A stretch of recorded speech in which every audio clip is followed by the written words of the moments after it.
Zdravo svima, ja sam Borko, hvala što me pratite. Danas pričamo o sljedećem članku. Efekti alkohola. Preuzmite besplatne PDF-ove na mojoj Ko-fi stranici, posetite moje društvene mreže i postanite član mog YouTube kanala. Hajde da počnemo.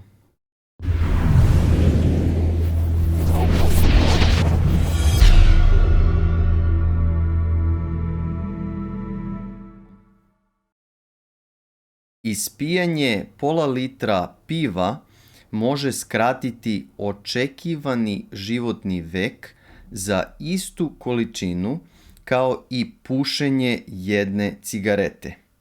To je novo istraživanje.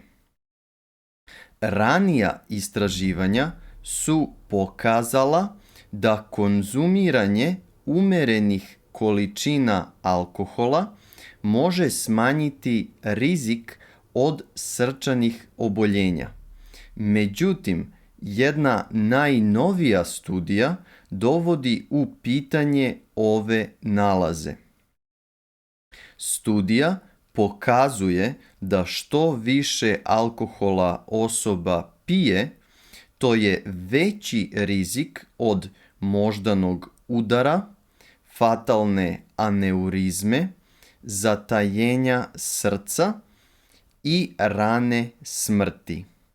Prekomerno ispijanje piva, kao i alkohola uopšte, naravno može oduzeti do 5 godina od očekivanog životnog veka.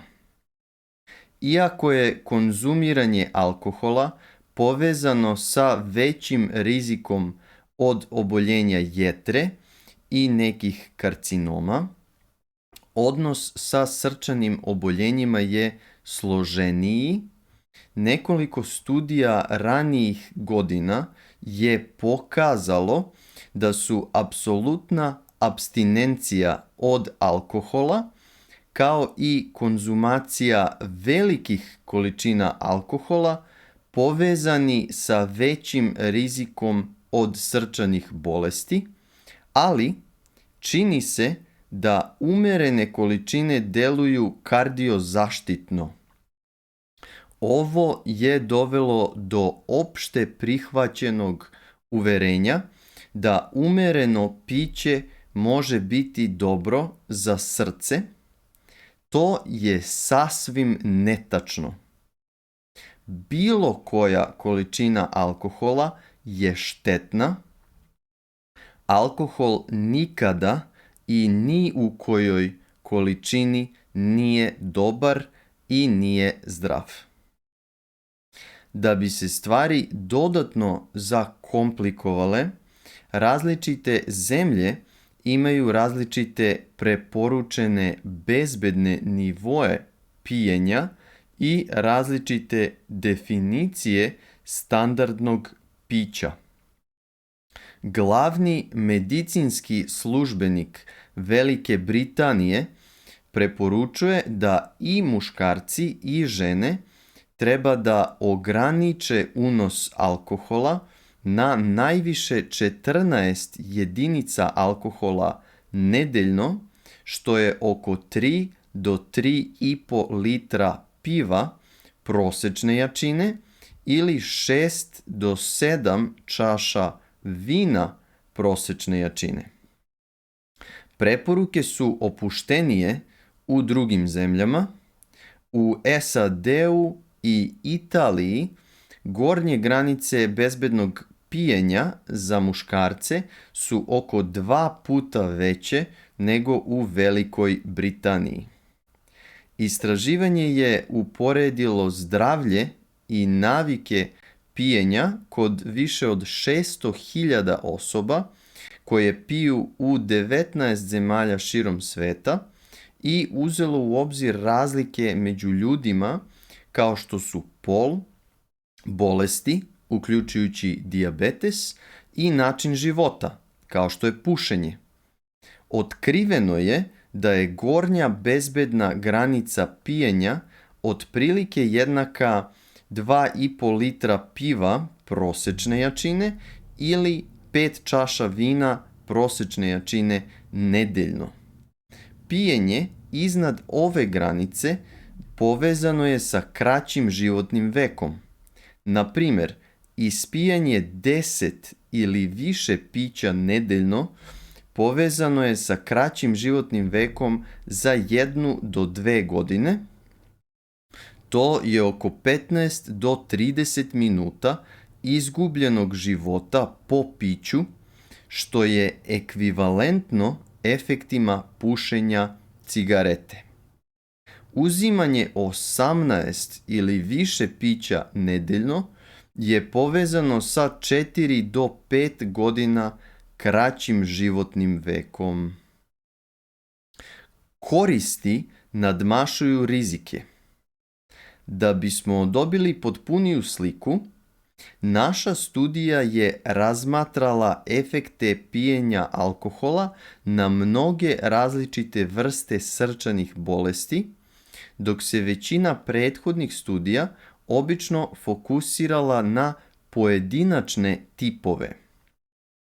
Kao što je pokazano u prethodnim studijama, ljudi koji su pili umerene količine alkohola su imali manju verovatnoću da će imati nefatalni srčani udar u poređenju sa onima koji su pili male količine.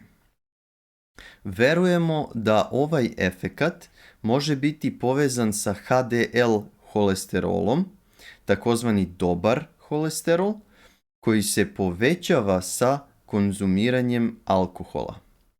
Međutim, naši rezultati sugerišu da ovu korist nadmašuju mnogo veći rizici od moždanog udara, srčanih bolesti, srčane insuficijencije i smrti iz bilo kog razloga.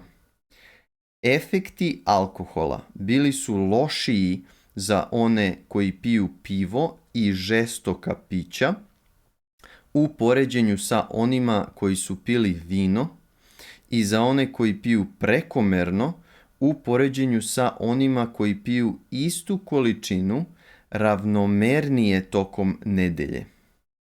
Za dobro zdravlje najbolje je stalno piti malo manje u većini slučajeva ili najbolje bi bilo potpuno preskočiti alkohol.